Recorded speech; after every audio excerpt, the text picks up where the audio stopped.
LMS. It will also be available in the future as hard copy. So hopefully if Governor Wolf of Pennsylvania allows us to start to reopen by May 15th, we'll be able to start shipping hard copy again by May 15th, which is, if you think about it, truly just literally right around the corner. So that's what we're knocking on wood for here in Pennsylvania. But right now it's the LMS. You will get, we'll set it up for you. You'll get the login. You'll get a password for each one of your participants. Again, we're recommending that they read and or listen to the material a couple of times or 3 times prior to them actually participating and entering notes as well as jotting down notes to making the conversations much more robust and much more meaningful as the participants go through the process. Again, reiterating, the chapters that this mini process is built around is building a successful team, building success attitudes and habits, and the goal planning chapter, or goal planning for success.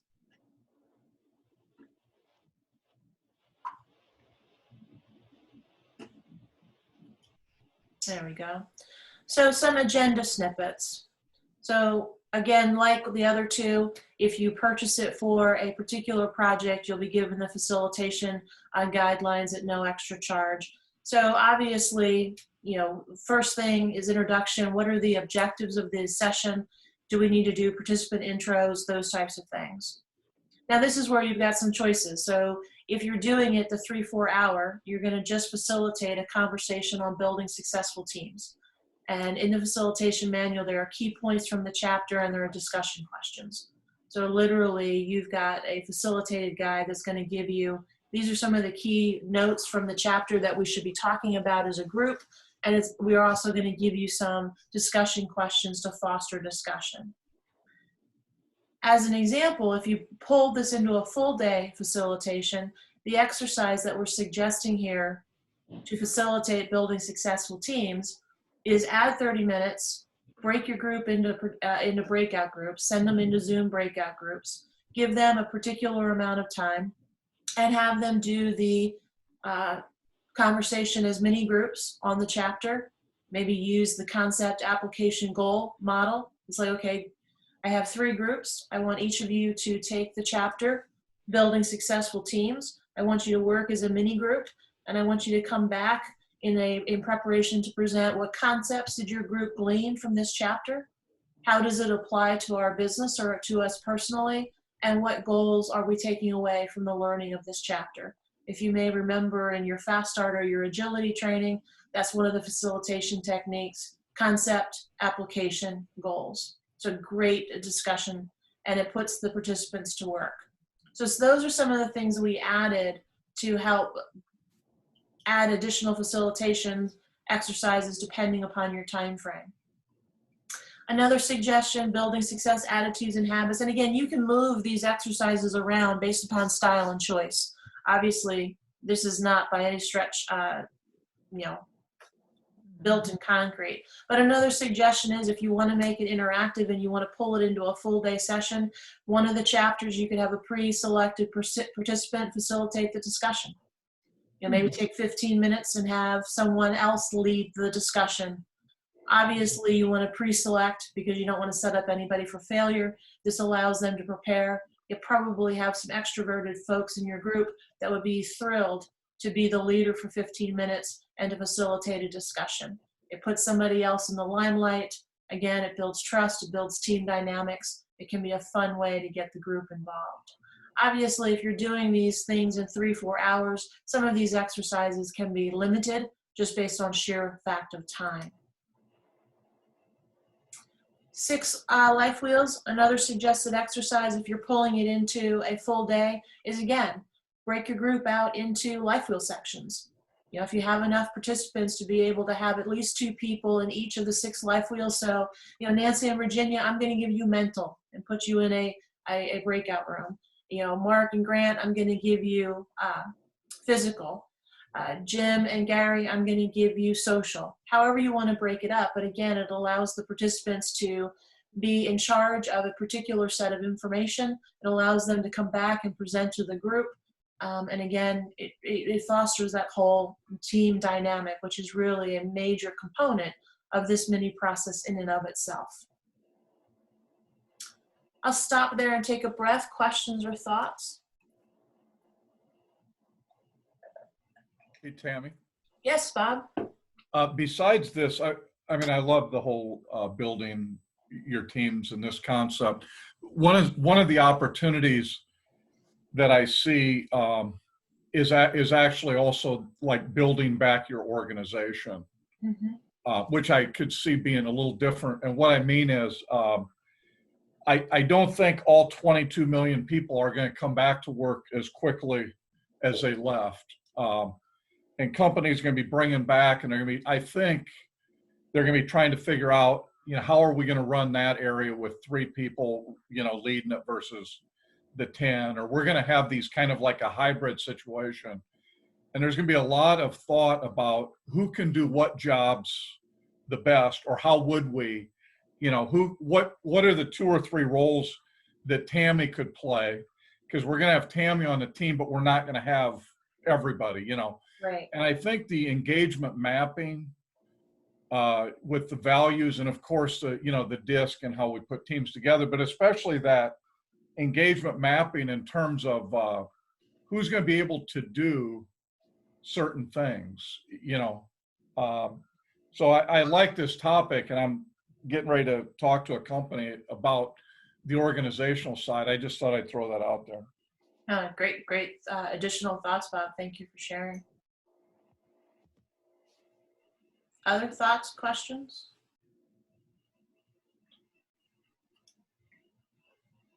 So again, this mini process is going to include the chapter on building successful teams, building success attitudes and habits, the goal setting for success, the personal life wheels, and then the goal planning sheets.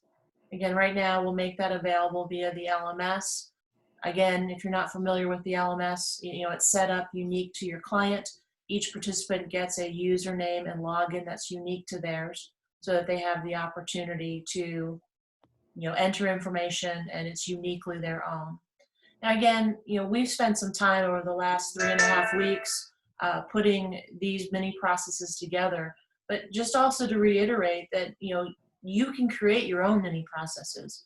As you're working with clients, if you look at your content matrix of what you have access through trusted advisors, hard copy or LMS, you can create any process that you need to that's going to be best suited for your clients. The 3 that we've created is just merely to give you guidelines and to give you some really quick, easily accessible tools that you can use as a value add to your client, whether you're giving it away, whether you're charging for it, real price, discounted price. We've had those discussions and other conversations. Follow your heart and your gut. You'll know what the right answer is depending upon the client situation. But you literally can take the content matrix of what you have access through trusted advisors and create your own mini process that can be unique to you. We have affiliates that are doing that now as well. So again, as we've been discussing the last 2 Fridays, you have the regular pricing, and the pricing is very much dependent upon the number of chapters. So, if Linda Stinson called tomorrow and said, I want to create a 3-chapter mini process for this particular client, I want X, Y, and Z, the pricing is built based upon how many chapters or how many sections that you are using.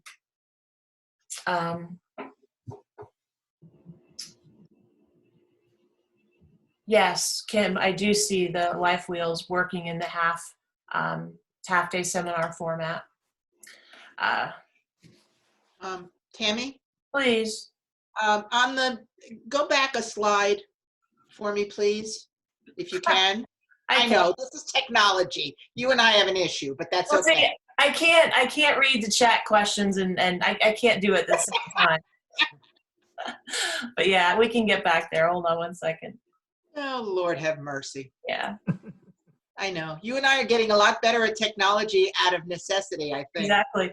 I have now become able to do this unsupervised by the rest of the trusted team. Oh, my goodness. I'm really making progress. Wow. No, the slide before this one, sweetheart. Here you go. So in my world, when you say personal life wheel sections, have you basically put in you should pardon the expression, all of the yellow tabs Correct. with all of the content that's behind each of those? Correct. But that's exactly what that means. And thank you for that clarification. The personal life wheel sections are all 6 yellow tabs and all of the exercises and content and narratives behind each one of those tabs. Okay, thank you. You're welcome. Tammy, you said that if we wanted to create our own little mini-series, Mhm. that we could identify chapters or sections from chapters and pull that together. How long does that take to pull into an LMS kind of format? It doesn't take long at all because basically the entire library of the Trusted Advisors materials is in the LMS system. So it's just a matter of Jenna, cross-referencing what you're looking for. So, give us 24 hours. The same thing even with hard copy. All Okay. of the hard copy material is in a repository in our office, and it's just a matter of, Steve wants this one, and this one. And we print accordingly as opposed to the LMS. So it's a pretty quick turnaround. Great, thanks. You're welcome. Tammy, so this process includes the goal setting for success chapter, and at least one of the other mini processes also includes that. Did you have thoughts about if you're doing more than one of these mini processes with the same clients, how you might approach the goal setting for success chapter if this isn't the first time they've seen it? It's actually not. They are different. The one Okay. we used turning solutions into actions in the previous mini process, and actually in leadership, if you recall, it's goal setting for success and turning solutions into action as buddy chapters. So they're not an overlap. But again, you could, in essence, Tracy, say, I think it is too much of an overlap. So I don't want to use goal setting for success in this one. If you Sure. called Wendy and said, can we take that out? The answer would be yes. And then we would modify the pricing accordingly because we took out a chapter. Sure. Okay, thanks. You're welcome. Hi, Tammy, it's Nancy. I have 2 questions. One of them's a practical question. Please. If I wanted personally to buy a copy of each of these, could you remind me if I bundled that, what the price would be for me? Because I'm a person who has to see things rather than, take an outline. It's basically whatever the number is going to be. Let me move slides. Why are you not cooperating? So it's like 190 for this one, 70 for the other one, and 90 for the, and I add all that together? Correct. I don't have all the prices memorized, Nancy, but in concept, you're spot on. Okay. The other question has to do actually back to the concept of building teams. And I've had some discussions with people lately. My background was nothing but large organizations. And it was not uncommon for me to come up with thoughts or ideas to move forward based on sudden impromptu meetings, whether it was having lunch with someone or whether it was just somebody stopping by my desk, that sort of thing. In this virtual world, most of the meetings I see are planned or scheduled. Has anyone thought or used or know of any organization that's creating, in essence, a coffee room where people can wander in and just informally talk to each other? Thoughts? We don't have any experience, nor have I personally heard an affiliate talk about that. Does anybody on this particular Zoom event have any experience or ideas?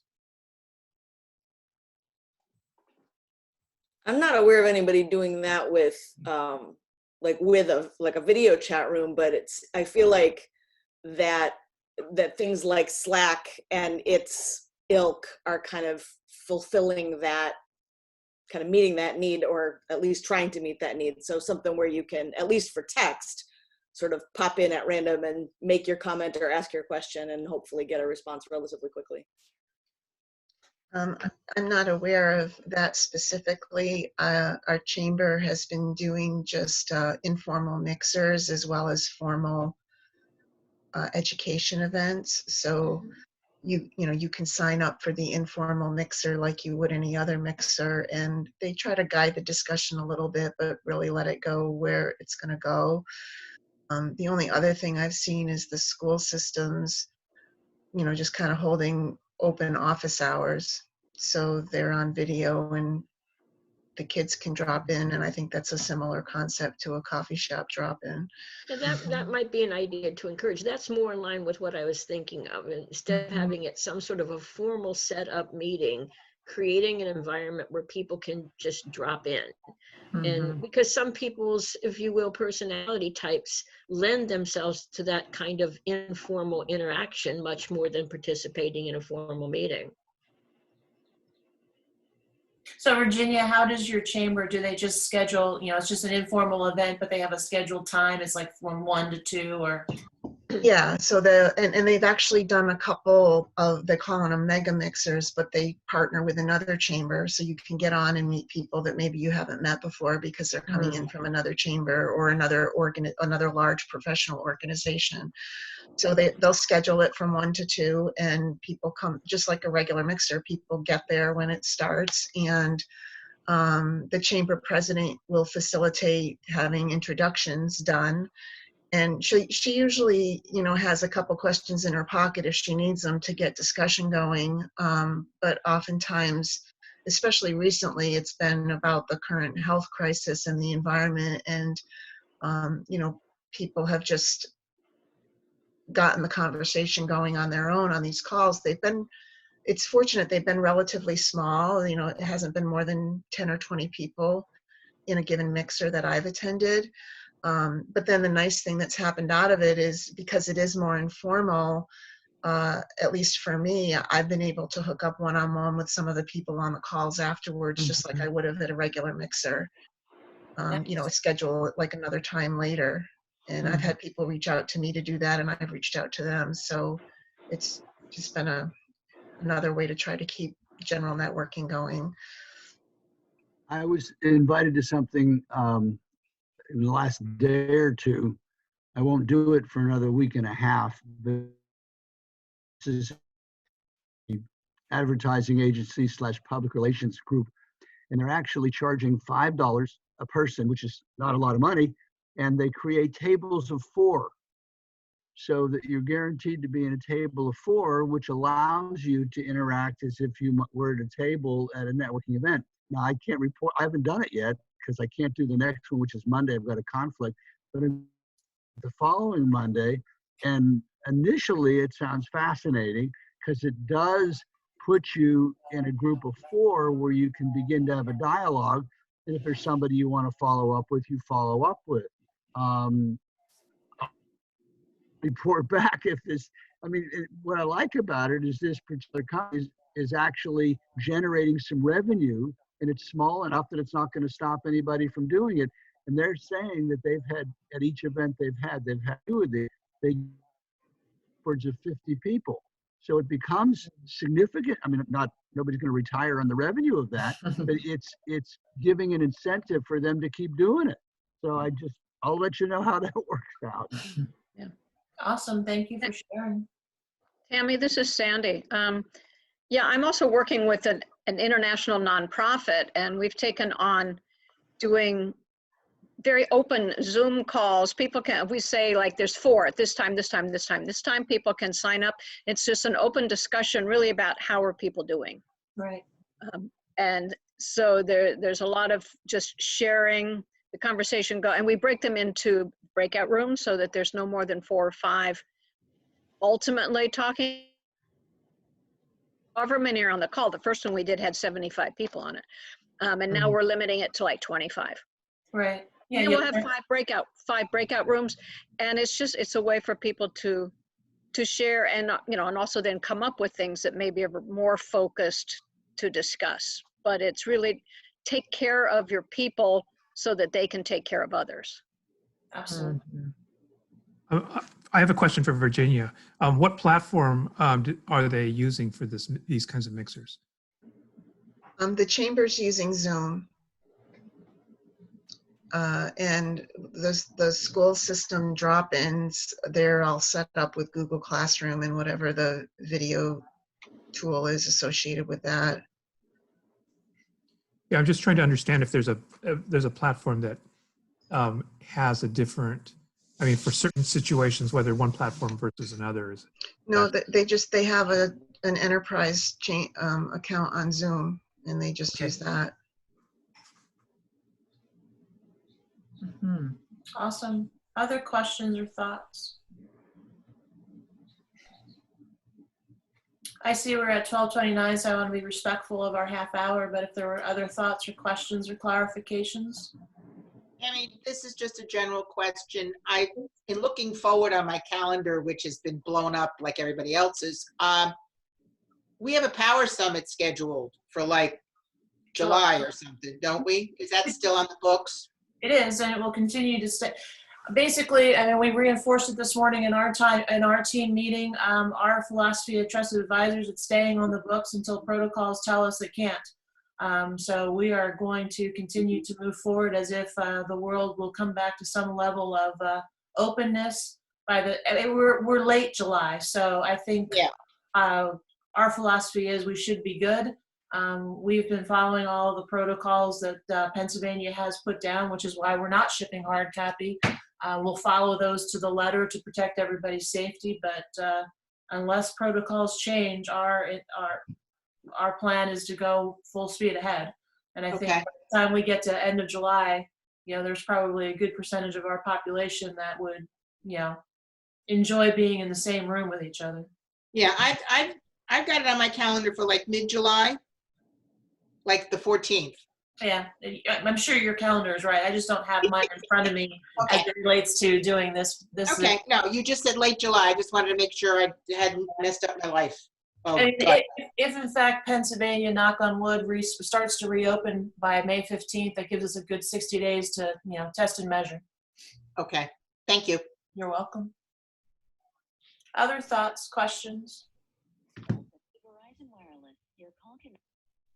Alrighty, guys, thank you again for your participation. We've got a bunch of learning labs scheduled for next week. Stay safe, stay healthy, and enjoy your weekend. Thank you, Tammy. Thanks, Tammy. Hi, everyone. Bye all.